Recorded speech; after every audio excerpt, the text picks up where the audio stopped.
Agora vamos apresentar um problema de dimensionamento de lotes.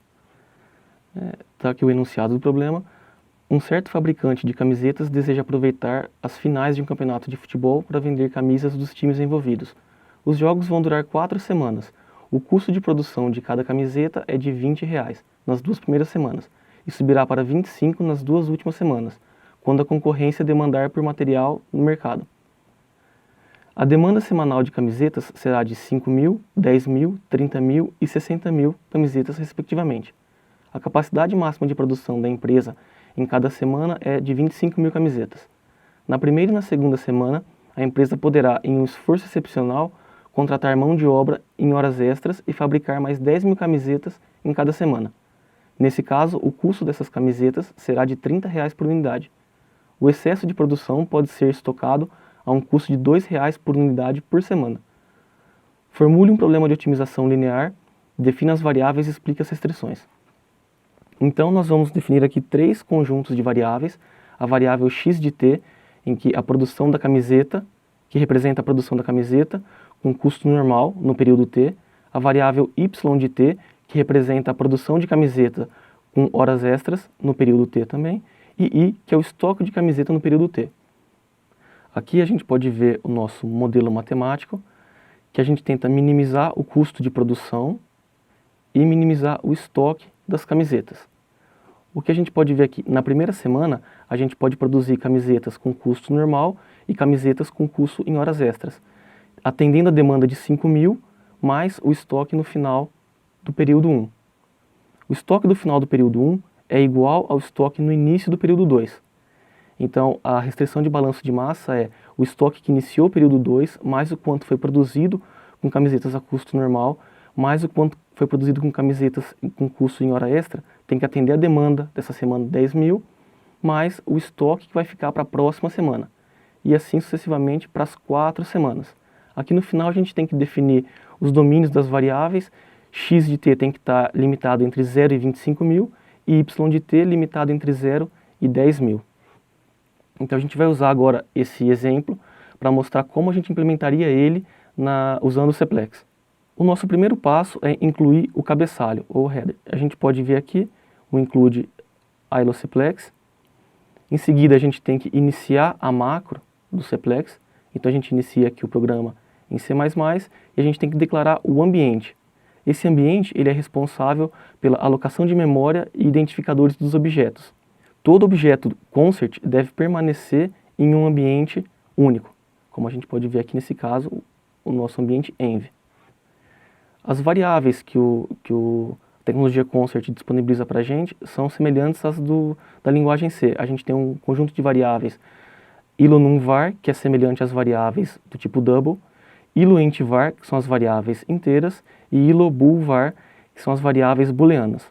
Como a gente pode ver aqui utilizando para aquele problema anterior, a gente declara que a variável x1 ela vai de 0 ao infinito e ela é do tipo ilo_float. O nome dado a ela é x1.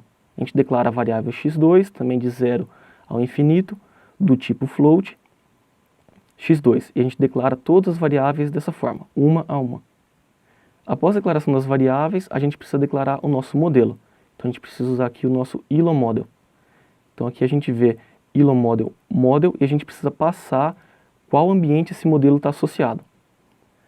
Para a criação do modelo, a gente tem que adicionar as funções objetivos, ilo_minimize ou ilo_maximize, no caso de minimização ou de maximização, e adicionar as restrições a esse modelo.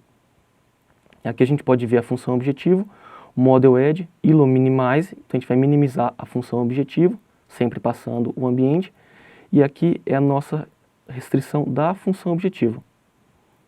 Já as restrições do nosso modelo, a gente tem que dar também um model add, e aí a gente tinha lá no começo, x1 mais y1 tem que ser igual a 5.000 mais i1.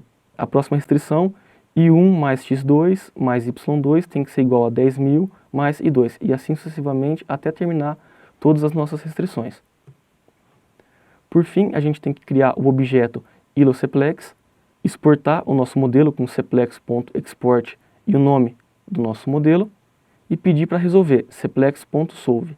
Então a gente pode ver aqui, ó, a gente cria essa variável cplex, passando qual o modelo que a gente definiu. A gente pode exportar esse modelo aqui para um shirt.lp e depois a gente dá um cplex.solve para resolver o nosso problema. Após a resolução do modelo, a gente tem que imprimir a nossa solução. Então a gente tem essa opção cplex.getStatus, que vai falar qual o status da nossa solução, se ela é factível, se ela é ótima. cplex.getObjectValue, que ele vai dar o valor da nossa função objetivo. E a gente pode dar também um cplex.getValue, passando qual variável a gente quer obter o valor. Então aqui, por exemplo, a gente verifica se o cplex status é factível. Se for factível, a gente vai imprimir a nossa solução. Então a gente imprime aqui o custo, com cplex getObjectValue, e a gente imprime o valor de cada x e y acessando cplex.getValue y1, cplex.getValue i1 e assim sucessivamente. Por fim, a gente precisa finalizar os objetos. Então, para todos os objetos, a gente tem que dar um obj.end, e caso a gente queira tratar as exceções, a gente pode pegar uma exceção com ILOException. Então aqui a gente vai finalizar o cplex, cplex.end, vai finalizar o modelo, model.end. Aqui a gente faz o tratamento das exceções do cplex e por fim a gente finaliza o nosso ambiente. Então agora eu vou rodar o exemplo shirts para a gente ver como é uma solução do cplex, como é o log de execução dele. Pronto. O que a gente pode ver aqui é ele encontrou a solução ótima após 2 iterações e a produção na semana 1 ele foi produzir 25 mil camisetas e atendeu a demanda de 5 mil e ficou com estoque de 20 mil. Na segunda semana ele também produziu 25 mil camisetas, produziu 5 mil com custo adicional e teve um estoque final de 40 mil. Na terceira semana ele produziu mais 25 mil camisetas, atendeu a demanda e ficou com estoque de 35 mil. E na quarta semana produziu mais 25 mil, atendeu a demanda e ficou com estoque 0.